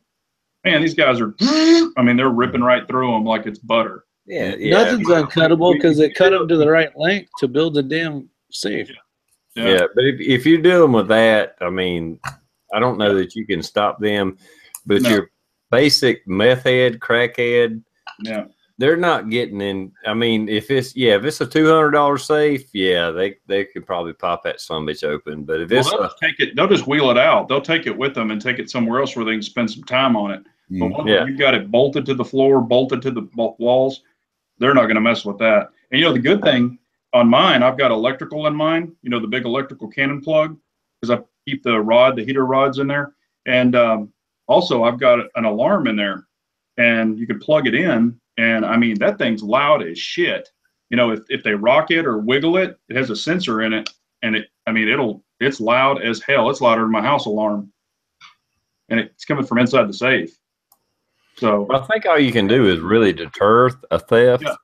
That's why we lock our vehicles up. That's why we have safes. Yeah. I know when I bought my safe, I had more money in the safe than I did the guns inside it. Yeah, and that's not usually the case for most people. Yeah. Yeah, I know people spend. Say it's about $5,000. Yeah. But people will spend tons of money on guns and then they'll buy like a $300 safe. Yeah, no, fuck that. Yeah, I got like, I mean, and I bought it years and years ago. So you got to, you know, go with inflation or whatever. But I think I paid $1,500 or $1,800 for my safe back in the 90s. Yeah, you bought it when they weren't made in China. Yeah. Those are shit. I think really there's only a couple. Like I know Liberty still makes them here. I don't know if is there another one that's made here? There's certain levels of Winchester safes that are made in the U.S. The lower line ones that they sell at Tractor Supply are not. Right. Because there's like very few. Because I know you can go into a Liberty store, man, and they've got some. I mean, they even have $20,000 safes, and they're actually floor units. And I'm like, damn. I have a Canon, but it was one of the first ones that came out, and it's a USA. US, yeah. Cannons are good safes. Yeah, the USA ones are. You know what's weird though? I had the biggest, tallest single door one they have. I think it was like 6 foot by 4, whatever it was. Can't remember. And I liked it because it looked real nice. Had like that, you know, hammer green finish. and all this shiny enamel and really cool looking. But when I switched to the American Security one, you could slam that door on the American Security one, and the pressure of the air would stop the door. Yeah. But on the Canon one, I mean, that thing would just fucking go. Well, you know why they slam like that too. I mean, you know this being a fireman, because when that heats up, that seal, seals. That's what it's designed. You know that. Yeah, that little black trim. It'll just melt. Yeah, it melts tight, so it makes it more fireproof. And a lot of people, man, I've literally seen it where you can stick a coat hanger through the thing and all the way into the safe. And I'm like, there's not even a seal on the damn thing, and that's what you're talking about, where you can slam the door. Mm-hmm. There's all different kinds of safes. I think people really need to do their homework and not just run to Dick's or something like that and buy a safe and think it's going to save the world. Yeah, definitely. But any of them is better than nothing. And, if you can deter the bad guys or the fucking meth heads from messing with it. You're not that guy that slides them under his bed in a case. Oh, yeah. If you're going to invest into a safe, and that's what I did. Like I said, it was back in the 90s, so it seems kind of cheap. Now, the same safe I have would probably cost $2,800 or $3,000. Because, with the cost of inflation and all that. If you're going to invest into a safe, invest in one that is fire resistant, fireproof, whatever they call it now. Rated. And that's what I got. It's not glossy. It don't look fancy, but it's a fireproof safe. You can put your documents in it. You can put your guns in it. You can put your ammo in it, and it will resist fire to a certain point. And to a point, a house fire is not going to get that hot around a particular point, but for so long. And I think it's worth the investment. Well, if you've ever cut a safe open, hell, they're just full of sheetrock and stuff. I mean, most of them are. That's all that makes them fire resistant is how much. That's the only thing that.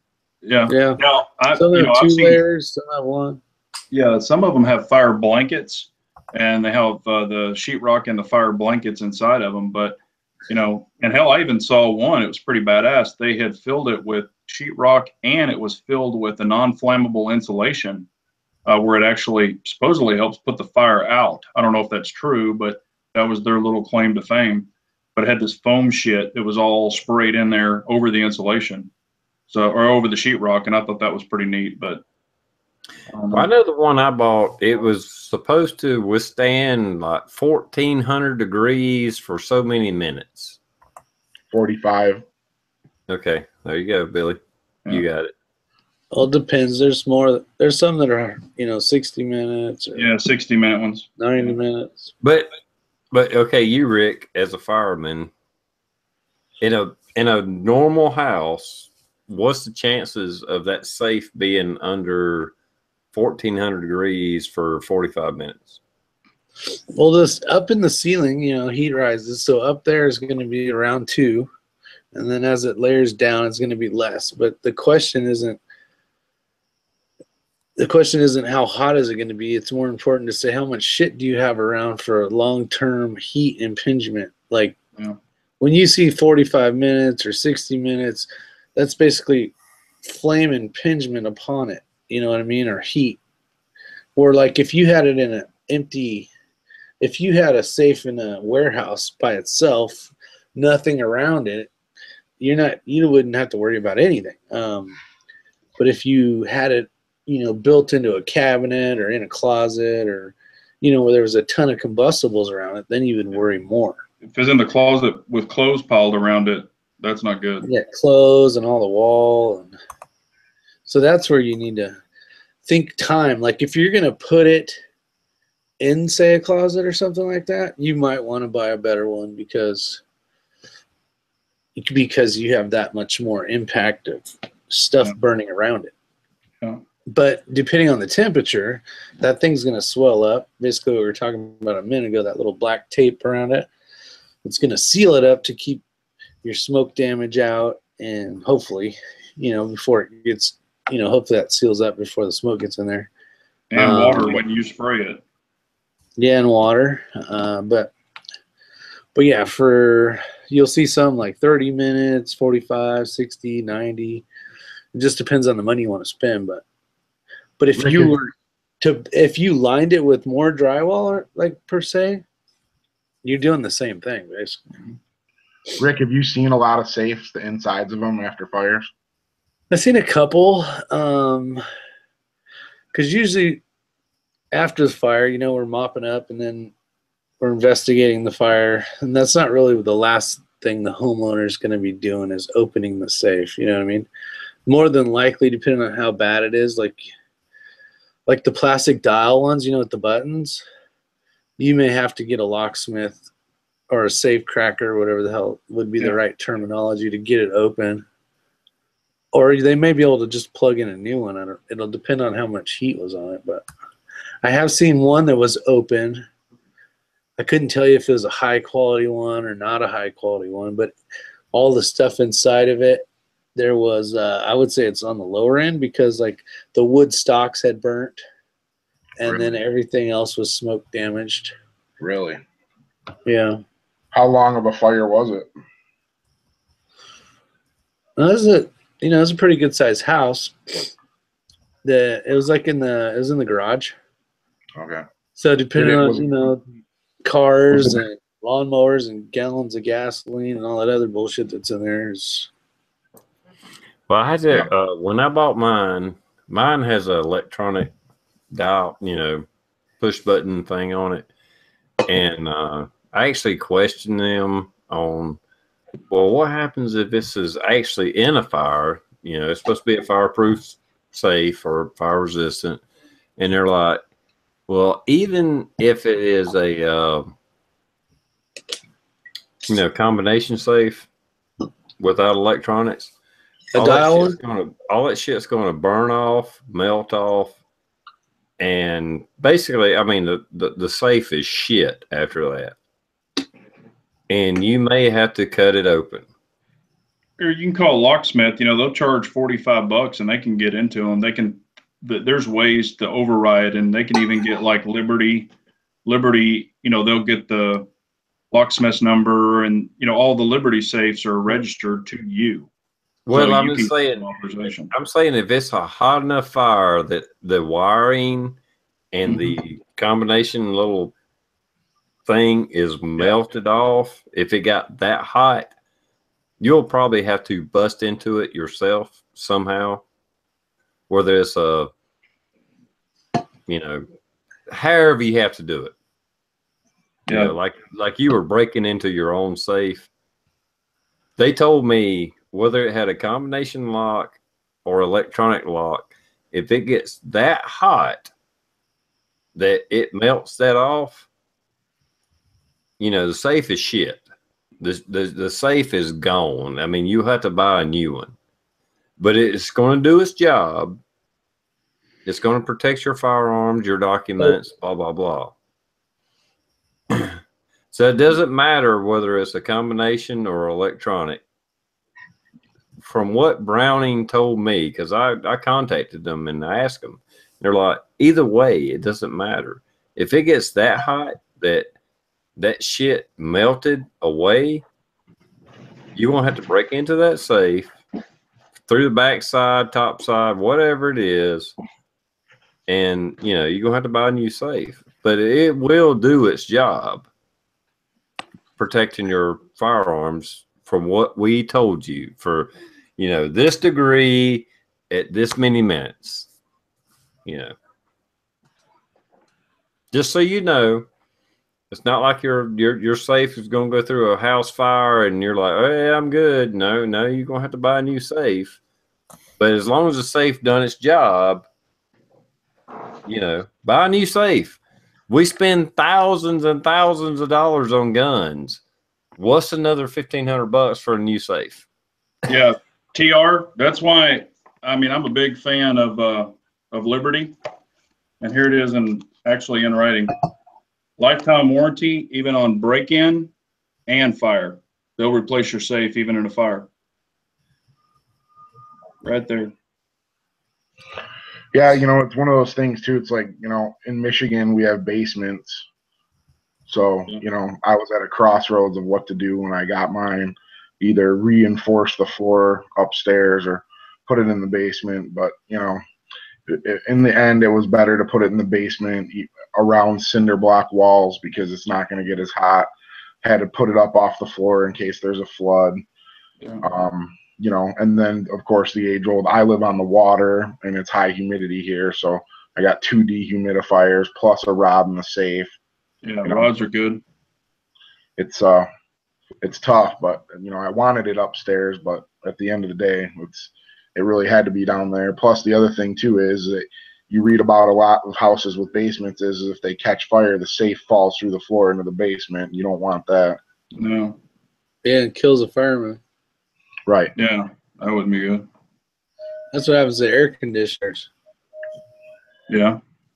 And hot water heaters too. Yeah. Some people have them up in the attic. You know what though? Kind of talking about this, it brings up a good point.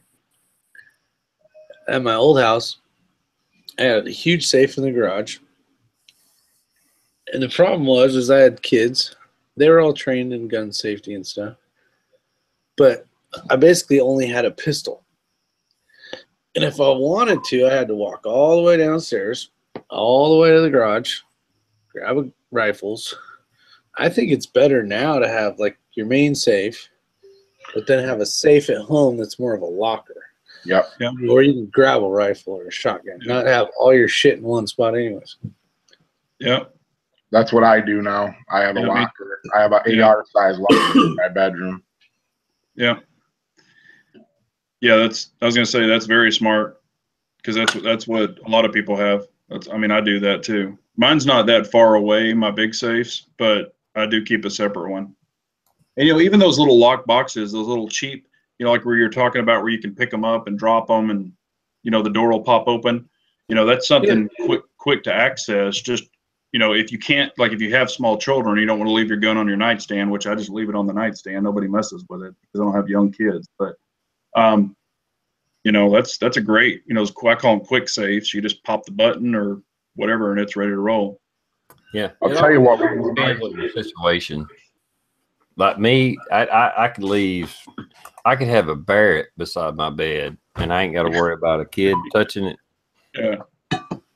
You know, and to bust your balls, Big Johnson, it's not a hot water heater. It's a water heater. A water heater, I know. This is just coming from a Navy plumber because if they're pumping hot water to your house, you don't have to heat it again. I know. You're right. You are right. That's a water heater. Michiganders call them hot water heaters too. Yeah, because I tried to buy a warm water heater one time because I didn't really want a hot water heater because it was too hot. Those are hard to find too. Yeah. Hey, you know, I'm not trying to be a dickhead here, but you know, have you ever tried to find muffler bearings for a Volkswagen? I got a whole bunch of them if you guys want to buy them. Them are freaking hard as shit too. Or an upper radiator hose for a Volkswagen Bug. Or a hose stretcher. Yeah. Oh hell, we used to do. You know, because I'm from automotive, we used to do headlight fluid. Yeah, I need a quart of headlight fluid. People will be like, "Oh, hang on, let me look that up for you real quick." Yeah, sky hooks, all that stuff. A metric crescent wrench, you know. Oh yeah, monkey wrench. Yeah, I'll tell you what, safe does work good though if you do have kids. My buddy's got an 11-year-old that's a very curious boy. So for his bedside gun, he picked up one of those Hornady safes, and he's got the bracelet that he wears on his right wrist, and you just wave it over it and it pops open. That thing's awesome. Yeah. Well, now I will say with safes, being serious for a minute here, you know, I just wanted to, you know, interject a little comedy into the conversation there. But yeah, if you have children in the home, it's a whole different situation than, you know, we're talking apples and oranges here. Me, I can have shotguns and fucking, I can just throw out all my guns in the house, and the only thing I got to worry about is a robbery, you know, as far as them getting used in the wrong way. But if I had kids in the house, well, that's a whole different situation. You got to keep them, you know, put away, not necessarily locked up, but, you know, put away where the kids can't get to them. Yeah. And that's something that every gun owner has to assess and, you know, evaluate and deal with it the best way that it's good for them. Yeah. No, I totally agree. You know, it's just being a responsible gun owner. Even if you have children, you know, like Rick was saying, if you have young children in the home, you know, teaching them about firearm safety, you know, don't touch the guns. I mean, just, you know, and hell, my daughter was familiar with guns when she was 6. Yeah, that's about when my dad started teaching me about them too, 6, 7 years old. Yeah. Shit, my daughter is a hell of a shot. I was like, I'll take your ass to some of these competitions. You should. You should do that for sure. Yeah, well, she's actually in college, you know, but she's 6 hours away. But still, yeah, it's she can shoot. Hey, you know, and at this last match, hell, there was a lot of women. There was probably like 6 women there. Some of them were pretty damn impressive. That's good. That's really good. Yeah. Billy, your buddy that has that young kid, man, he needs to just let him go shoot and understand what destruction it does. Yeah. Well, we've taken him to the range and okay, good. Stuff like that. But yeah, he's still very curious. Yeah. Well, I know when I grew up, my dad actually kept his guns in the bottom fucking chest of drawers. Yeah. Come to find out is the proper term. And I remember as a very small child, actually, when they wasn't home, I was being a bad kid. I would open the drawer up and I would look at them. Yeah. And then I would shut the drawer. I still wouldn't touch them because if I knew my dad found out that I touched that gun, he would whoop my ass. Well, and you know what's funny? I remember I was like 6 or 7 years old, and you know, hell, I was baling hay when I was like 7 years old on my grandfather's farm. That shit'll wear you out. But you know, my grandfather carried a 45 1911 on his hip all the time, and you know, my grandfather's old school, so he didn't use the rear safety. He had every one of them pinned, you know, which I hate those damn rear safeties myself, but he had every one of them pinned. And he had it on a holster, and I said, "Granddaddy, let me shoot your gun." He said, "You can't shoot this gun. It's too big." I was like, "Let me shoot it." So I grabbed that thing, and, you know, he held my arms out and everything. Shit, you know, he had like probably a 2-pound trigger on that thing.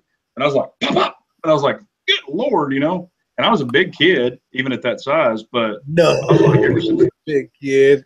Do I? I said you weren't a big kid. Come on. Yeah. Well, what's funny, you know, I mean, I'm 6'3", 250, and my dad's like 5'8".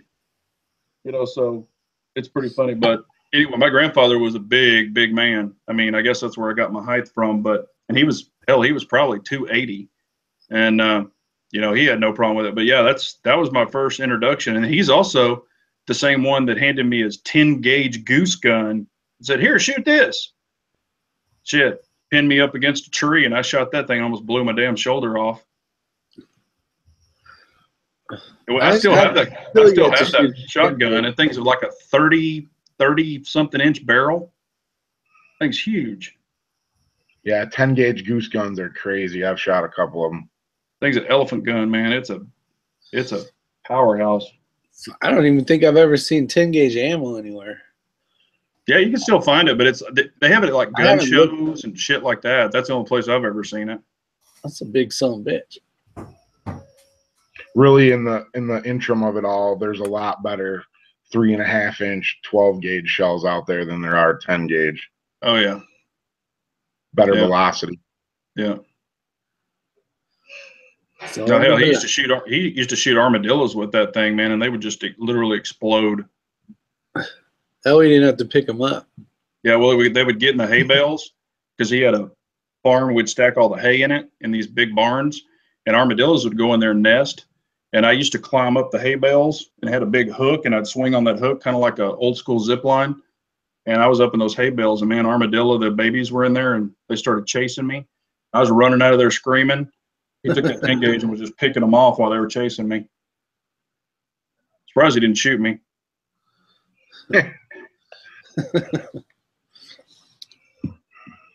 He wouldn't have done that because then he would have to go up there and scare him out. Yeah. Well, I think that's why he sent me in there. He's like, go play in the hay. Yeah. I was an armadillo wrangler. So those things are aggressive, huh? Well, they are when you're around their babies. Oh, that makes sense. Yeah, they got big old claws too. And they're not, they can't see for shit. But, they say, I don't really know, but they say half of them are not blind. I don't know what it is. I guess they're nocturnal, obviously, but something with their vision. They can only see straight in front of them. They can't see sideways. No peripheral vision. No peripheral. So they just run straight at you. They don't try to run away from you. They run towards the trouble. And then if they start getting chewed on, they'll roll up in a ball, to try to protect themselves. But yeah, they chase me. And they're not real fast, but hell, I didn't even know what they were when they were running out of those holes of that hay. All right, guys, we're coming up on a 2-hour mark, and I try to keep it at 2 hours. I know, like Rich 4150, he likes to do 4 or 6 hour chats and stuff like that, but I try to keep mine at 2 hours. If anybody has something they want that that's on their mind, go ahead and bring it up, and we'll talk about it right quick. Other than that, we're going to close this out. Is there anything on anybody's mind that's concerning them? No, I'm ready to go to bed. Yeah, I'm pooped. I got one thing. If you're going to kneel at a football game and you get paid millions of dollars, go move to another country. Yeah. Agreed. Yeah, agreed.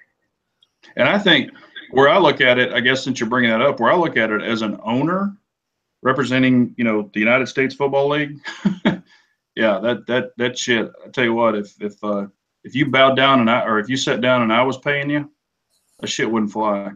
I understand everybody has their freedom and all that. That's what, we're built on. But also when it comes down to it, it's a job. Exactly. It's a job. You don't go to your work and just sit down and say, nope, I'm protesting. I'm just going to sit here all day. Well, my job, if I don't do my job, I can get fired. Yeah. And I think these owners should start putting in the contracts that when the national anthem is played, you will stand there and you will, honor the national anthem, or you don't work for me, period. Yeah. And they can do that. It's just a matter if they do that or not. Wingin' It Tracy said it best: who wins a football game has zero impact on our lives. A bunch of entitled, arrogant, ungrateful, anti-American degenerates. And you should also put in there, overpaid son of a bitches. But, and of course, it's right to work and all this other stuff. If you can demand that kind of money, shit, go for it. Hell yeah. But they also, I really think, and I think this would change a lot of people's minds, if, like the Cowboys play the St. Louis Cardinals or the Cardinals tomorrow, that's who Pat Tillman, if they put up on that screen, Pat Tillman, honored, and all that other stuff. And just let people realize, man, this guy left the NFL, millions and millions of dollars to go to the Army to fight for his country, and he died. If they would make that more relevant, saying, would you leave this career to go fight for the military? No, you wouldn't. So you need to respect that flag and the people who fought for it, period. Well, you guys, I know I'm extending this a little bit. You remember after 9/11, how many fucking American flag? Everybody had an American flag in their yard, on their car. Yeah. You know, I mean, they has probably, even in 1976, there probably wasn't as many American flags being flown in 2011. I mean, 2001 than there were in 1976. And now here we are. What is it? Not even 17 years later. 16. Now it's like some kind of a semblance to disrespect the flag. Yeah. Well, And it's and like, us guys, it's disgusting. most of us guys are probably the same age, but I remember when I was young and I was in elementary school and junior high school, every freaking morning, the little announcement would come on. We'd all stand up, we'd look at the flag, and we had to say the Pledge of Allegiance every morning without fail. Where's that shit gone? We all respected that flag. Now nobody gives a shit about it because they're taking all of that out of the schools. Yeah, I agree. Yeah, it's train wreck. It is train wreck. And what the problem is, it's not that you have to you don't have to respect the government that we have, because I have a lot of problems with the government that we have, but that doesn't mean that I don't love my country. Right. That's a totally two different fucking things. Yep. You can hate the government, but you can love the country you live in and the freedom that people fight for you.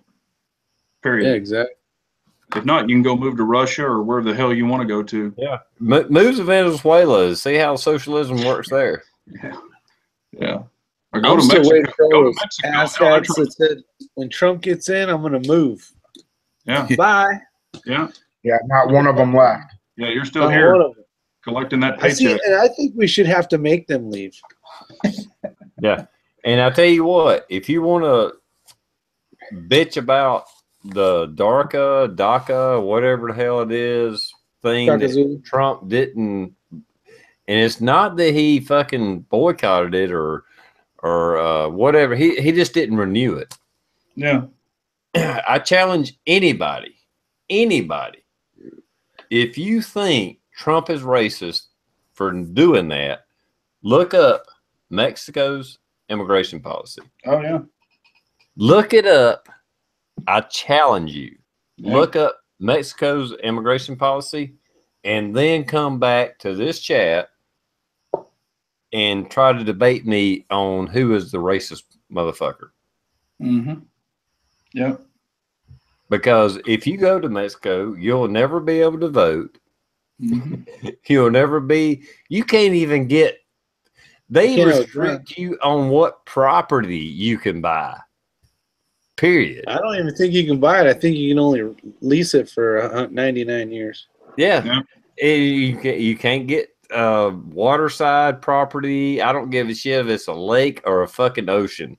Mm-hmm. And you'll never be able to be a politician. You'll never be able to fucking vote. Period. So you go look at Mexico's immigration policy, then come back and revisit ours, and then debate me on a real timeline debate. That's why they're all coming here. Yeah, exactly. All right, guys. I know many of you, at least myself, I got to go to work tomorrow. So let's end this. And thanks for a great panel. I really appreciate you guys coming on here and supporting, my little chat. And I'm going to go down the line. And from the way I see it, I'm going to let Big Johnson do an outro. Okay. Well, thank you so much, TR, for inviting me on. Thanks, panel. I appreciate you guys so much. And, of course, your subscribers, been a great chat. And I usually don't get into politics on our chat. We try to stay away from that. But I definitely like to vent sometimes. So it was a lot of fun to come on here and do that. So I really appreciate it so much. So. Well, it was a joy to have you on here. And if you ever have some political shit you want to get out of your just tell me. If I see you in the chat and you say, send me a link, TR, I'll send you a link and you can just fucking spill it out. We'll do Don't it. send him a link unless he sends you one, TR. Yeah. Make him change his name to 4 guys and a 4 guys or 3 guys and a guest. 3 guys and a guest. Yeah, we'll do that. We'll let you invite y'all on. All right, Bad Billy, Ammo Mafia representing. Hey, thanks for having me on again, man. It was a good time tonight. Hope all you guys out there in the external, thanks for coming out, and thanks everybody for watching. And again, thanks for having me. And this is 10 millimeter here. This is my choice for capping liberals. There you go. Oh yeah, we didn't do a gun check. And bears. You guys always do this shit when I'm in California. I got this. Yeah, it's easy life, baby. I got a knife. There you go. Okay, that's something. You got a frog poker. Yeah, that's a California gun. All right, Blue 823. What's up, dude? Yeah, not much. Again, fuck the NFL. Double. Other than that, thanks for the chat. Good seeing all you guys again tonight, and we'll catch you the next time. External chat kicks ass as always. So you guys are the reason we're here. Rick, is your 6 covered? Thanks again for showing up, supporting TR. Get over to my channel and subscribe if you want to watch horrible videos. Other than that, that's about it. Well, just go ahead and I'll go ahead and say it for all of us. We all do shitty videos. Somehow some people watch our bullshit, and we have the fun doing it. So What's about? Right, it's the only reason I do it. Yep. If it wasn't fun, we'd stopped a long time ago. It ain't for the money. No shit.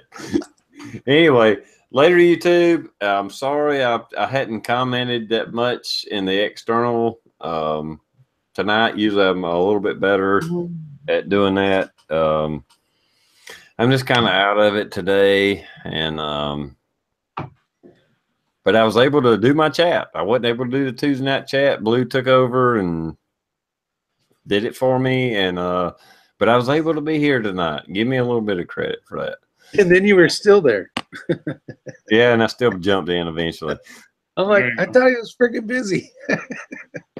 I was just late. That's funny shit.